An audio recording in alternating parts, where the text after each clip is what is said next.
From Amateur Radio Newsline Report number 2001, these are the Ham Nation headlines for Wednesday, March 9th, 2016. Hams in Ohio have been preparing for an April 23rd event called Near Vertical Incident Skywave Antenna Day.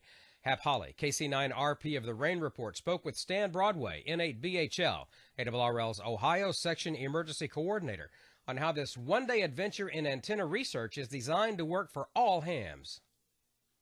The purpose of the day is to try these different antenna configurations and see which one works the best for you. We're going to have as many teams as we can trying as many different antenna configurations as they can think up to find out which ones work best. Since Ohio is generally flat, generally the same kind of terrain, we can take a compilation of what happens around the state, narrow it down, let's say, to the top 3 or 4 performing antennas, and get an idea of what the best antenna would be for an ARES group to pack in a go box for portable operation or emergency communications. We're going to set up about 4 or 5 anchor stations at different corners of the state and in the center that you can call and say, here's my signal, give them a test, and this operator will be able to give you back a fairly critical signal report. If you then change antennas or modify what you have, raise it, lower it, whatever, then you call the same anchor stations back and say, okay, how does this compare? And they'll give you another equally critical signal report. So you get a much better and much more cohesive look at how your antennas are performing against each other. Hamfests are in full swing all over the country, and in Charleston, West Virginia, one club is holding its 32nd Hamfest. Here's Newsline's Jim Dameron, N8TMW. The annual Charleston, West Virginia ARRL Hamfest is slated for Saturday, March 19th, 2016 from 9 to 2 in a new location this year, Emmanuel Baptist Church Activity Center, 1401 Washington Street West in Charleston, West Virginia.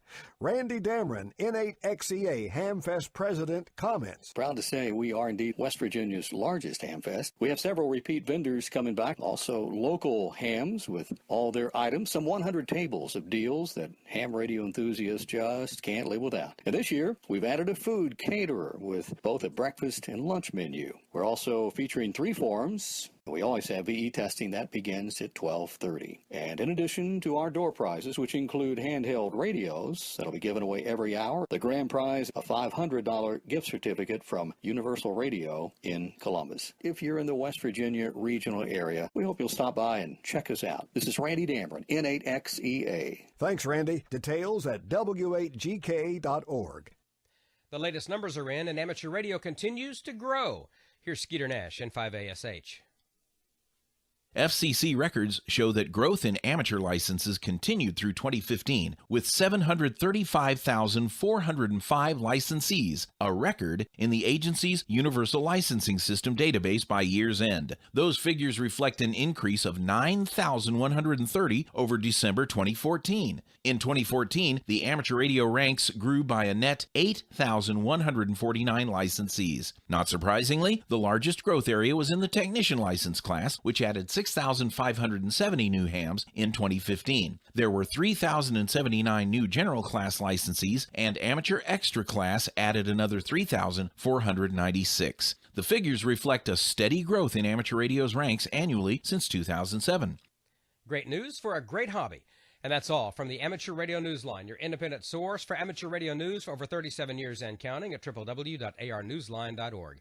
With Jim Dameron, N8TMW, Skeeter Nash, N5ASH, Karen Eve Murray, KD2GUT at the news desk in New York, and our news team worldwide, I'm Don Wilbanks, AE5DW. 73. We'll see you next time here on Ham Nation.